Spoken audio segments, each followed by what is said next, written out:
Hello. In this episode, I'd like to ponder two questions. Was ancient Egypt influenced by other parts of Africa? 2. What did ancient Egypt look like? And I'd like us to start by taking a closer look at the origin of ancient Egypt. The ancient Egyptian civilization has been said by various historians to have started about 10, 8, or 5,000 years ago. The jury is still out on trying to figure out precisely when it started. What is important to note here is that it is the earliest recorded civilization. It is said to have lasted more than 3,000 years and was divided into two kingdoms spanning 30 dynasties. It is believed to be the oldest of all civilizations. Now, from the earliest and most reliable records found in the EDFU text, which I mentioned in an earlier episode, the area was conquered by Horus, who came there from somewhere south of Egypt. As I stressed in that episode, the EDFU text was carved in stone.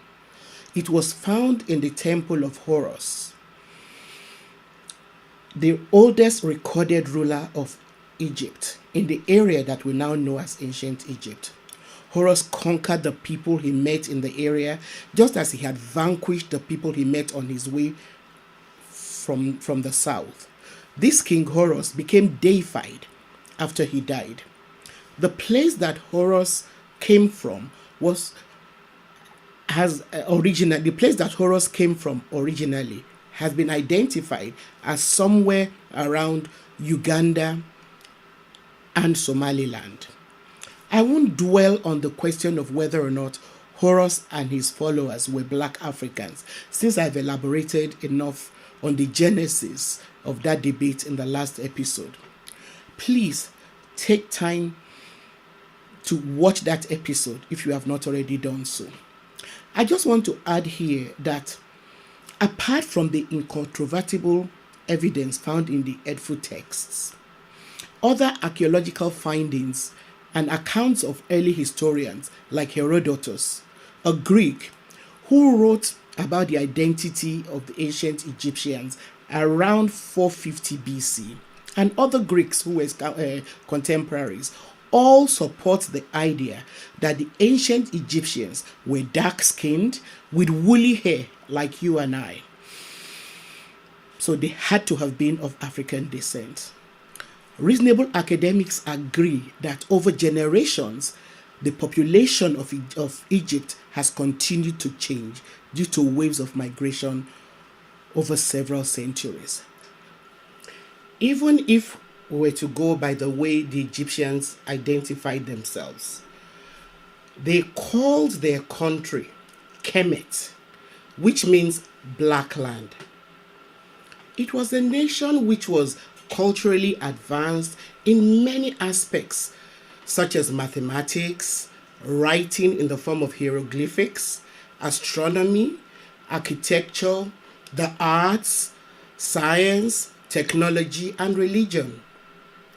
Now, in describing the pyramids as he saw them, Herodotus writes that they were built out of polished stones, and he believed that the stones were raised by machines made out of wooden planks. The level of sophisticated calculations that must have gone into the construction of the Sphinx, as well as the Great Pyramids, continues to astound modern mathematicians, scientists, and astronomers.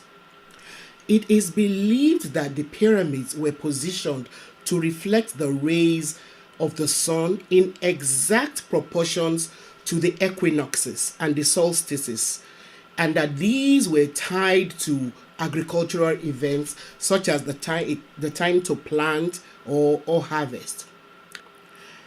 In the area of writing, the ancient Egyptians developed hieroglyphics, which were a combination of images, syllables, and alphabets comprising of about 1,000 characters.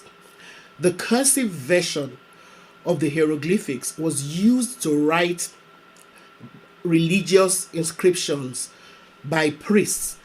They used it to write on papyrus, the very first kind of paper that were used to write.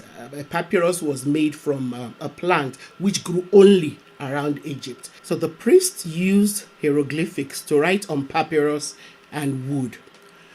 These priests were also the chroniclers and keepers of records. They were also healers of the sick, embalmers when people died, and they were sculptors, musicians, lawyers, lawmakers, and teachers. As such, they controlled not only the religious but also the intellectual life of ancient Egypt. Now, at the height of ancient Egypt's glory, in cities like Thebes, there were magnificent mansions built by the wealthy, some of which had as many as 50 rooms. Their mansions were decorated with elaborate paintings, expensive furniture, and sculptures made from bronze, ebony, and ivory, which must have come from the African continent. This is also another proof of the interconnectivity between Egypt and the African interior.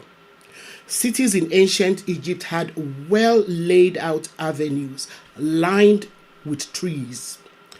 The magnitude of the pyramids has led some historians to suggest that the only way that they could have been built was through slave labor.